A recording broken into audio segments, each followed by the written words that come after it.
네, 먼저 한지원 캐스터와 함께 시장 이슈부터 살펴보겠습니다. 어서 오십시오. 네, 안녕하세요. 소리 없이 강하다 그래야 될까요? 미용 관련주가 아주 최근에 주목을 받기 시작했는데요. 중국 리오프닝 계기로 상당히 또 한번 모멘텀이 있었죠. 네, 그렇습니다. 최근 국내 시장에서 리오프닝에 의한 이 미용 의료기기 업체들의 성장에 대한 기대감이 높아지고 있습니다. 계절적인 성수기와 더불어서 K-뷰티에 관심이 큰 이 중국을 비롯한 주요 국가의 리오프닝도 호재로 작용할 것으로 보이는데요. 관련된 내용 짚어보도록 하겠습니다. 예. 자, 그동안 꾸준히 오른 어느 정도 올랐습니까? 먼저 주요 미용기기 업체들의 한 달간 상승률을 보시면요. 생각보다 선박했습니다. 기존 대장주 역할을 하던 클래시스가 25.5%의 상승률을 보였고요. 또 후발주자로서 최근에 주목을 받고 있는 루트로닉은 7%에 가까운 상승률, 그리고 비올이 가장 강한 상승률을 보였습니다. 36.9%의 높은 상승률을 나타내고 있습니다. 미용 시술 연령대와 성별까지 확대되면서 미용 의료기기 시장은 여전히 성장하고 있는데요. 이전에는 노화를 방지하기 위한 40대에서 50대 수요가 많았다면 이 대형 체인 의원들이 급증하면서 시술 단가가 저렴해지고 이 접근성이 높아졌는데요. 따라서 20, 30대로 소비자 연령대가 낮아지고 있고, 또 최근에는 외모를 꾸미는 남성이 늘어나면서 성형외과와 피부과에서 시술을 기다리는 남성들을 자주 발견할 수 있지 않습니까? 그만큼 수요가 연령대별로 남녀 구분하지 않고 많아졌다는 걸 알 수 있겠습니다.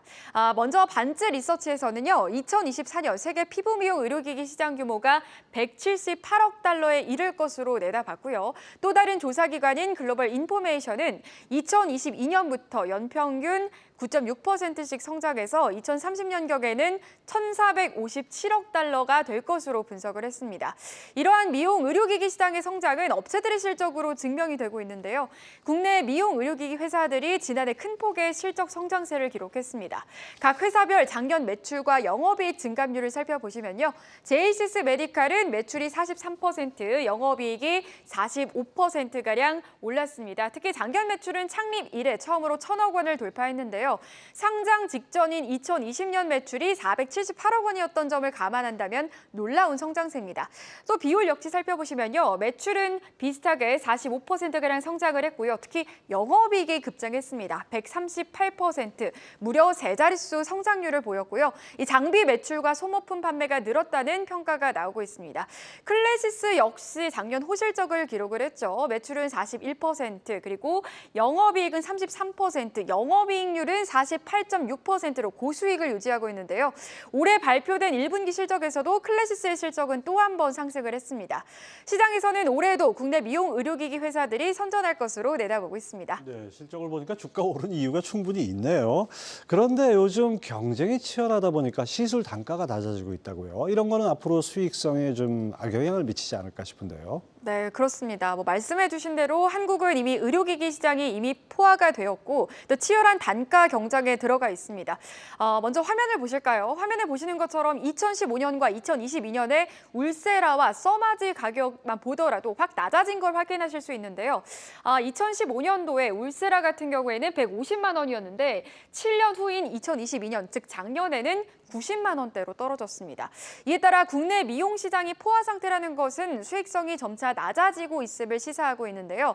그래서 실제로 국내에서 높은 점유율을 유지하고 있는 업체들도 비즈니스 전략을 다른 국가들, 미국이라든지 동남아 등의 지역으로 확장을 추진하고 있습니다. 국내보다 더 높은 단가로 공급할 수 있기 때문인데요. 국내 일부 미용 의료기기 업체들이 정조준하고 있는 시장인 미국과 브라질을 비롯한 남미 시장은 매우 빠른 속도로 이 비침습 미용 의료기기 시장이 성장하고 있습니다. 시술 건수를 지역별로 나눠봤을 때 단연 돋보이는 국가는 미국과 아르헨티나인데요. 특히 미국은 글로벌 연평균 성장률은 13.7% 대비 월등히 높은 42.7%의 연평균 성장률을 기록을 했습니다. 글로벌 미용 시장 규모 2위인 브라질의 경우에도 2020년 코로나19의 영향으로 인한 역성장을 기록하면서 연평균 성장률 수치는 작게 나타나지만 2021년도에 빠르게 수요를 회복했다고 합니다. 뿐만 아니라 아르헨티나는 무려 70%에 가까운 성장률을, 인도 역시 10%가 넘는 높은 성장률을 기록을 했습니다. 이렇게 성장성이 높은 해외 국가들에 본격적으로 진출한다면 설령 국내에서 단가가 낮아져 수익성이 낮아진다 하더라도 해외에서의 수익성이 받쳐주기 때문에 오히려 실적 성장에는 문제가 되지 않을 것이라는 분석이 나오고 있는 겁니다. 그동안 잘 몰랐는데 이 정도인 줄 몰랐습니다. 그 앞으로 이 미용 의료기기 주가 전망에 대해서 증권가에는 어떻게 보고 있습니까? 실제로 전반적으로 긍정적으로 평가하고는 있습니다만 최선호주에서는 다소 엇갈린 모습을 보이고 있습니다. 먼저 흥국증권에서는요. 중국의 리오프닝과 더불어서 그동안 보따리상에 의한 무허가 유통 위주의 시장 구조가 이 중국 당국의 단속 강화로 우리 업체들의 중국 매출 증대가 기대되는 상황이라면서 최선호주로 제이시스 메디칼 그리고 루트론이 관심 종목으로는 클래시스와 비오를 제시를 했습니다. 반대로 NH투자증권에서는요. 비오를 제시하고 있네요. 참고해 보시면 되겠습니다. 네, 한지원 캐스터 잘 들었습니다.